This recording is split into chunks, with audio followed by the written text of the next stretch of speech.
بادشاہ کا دعویٰ تھا کہ میں سب سے طاقتور آدمی ہوں۔ اس کا گھمنڈ توڑنے کے لیے اللہ تبارک و تعالیٰ نے ایک بندوبست کیا۔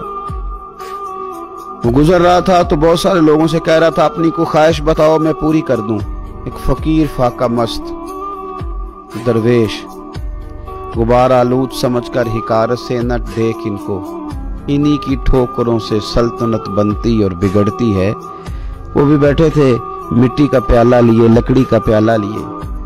بادشاہ نے کہا بابا کوئی خواہش؟ فرمانے لگے میں نے اپنی خواہشات اپنے رب سے وابستہ کر لی۔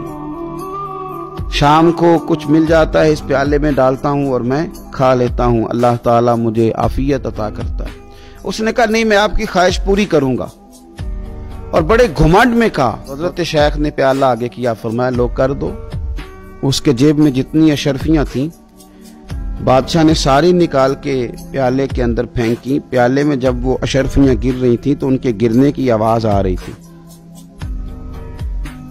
آواز تو آئی لیکن اس درویش نے دوبارہ پیالہ آگے کیا تو پیالہ بالکل خالی تھا۔ کہا بادشاہ کچھ ڈال تو صحیح یار۔ اس نے اپنے غلاموں سے کہا لاؤ نا اشرفیاں۔ وہ بھی سارے اشرفیوں کی تھیلیاں لائے۔ بادشاہ مٹھیاں بھر بھر کے ڈالتا۔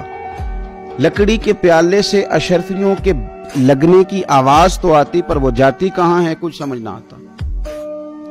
اب وہ سب لوگوں کے پاس جو تھا وہ سب خالی ہو گیا۔ بادشاہ اپنے غرور میں مست تھا، اس نے خزانے سے اشرفیوں کی بوریاں منگا لی لیکن مٹھیاں بھر بھر کے ڈالتا رہا، پتہ نہیں کہاں جاتی ہیں۔ بادشاہ تھکنے لگا، چہرے پر شرمندگی کے آثار ظاہر ہونے لگے، پشیمان ہونے لگا، 2 قدم پیچھے ہٹنے لگا۔ تو حضرت شیخ نے ہاتھ تھاما، کہا میں نے تجھے کہا تھا نا تو یہ دعویٰ کر، تو یہ دعویٰ نہ کر کہ بتائیں مجھے میرے رب تعالیٰ کے ساتھ وابستہ رہنے دے۔ تو بادشاہ کہنے لگا بابا تو نے تو آج مجھے عجیب پریشان کر دیا، یہ پیالہ ہے کون سا جو بھاری نہیں رہا؟ تو درویش کہنے لگے یہ انسانی خواہشات کا پیالہ ہے، یہ کوئی نہیں بھرا کرتا، نہ کسی بادشاہ کے خزانوں سے بھرتا ہے، نہ کسی ہیرے جواہرات سے بھرتا ہے، کیونکہ ایک خواہش کے بعد دوسری خواہش جنم لیتی ہے، ایک آرزو کے بعد دوسری آرزو۔ آج ہمارے کپڑے پرانے کب ہوتے ہیں؟ ان کا ڈیزائن ہی تو بدل جاتا ہے۔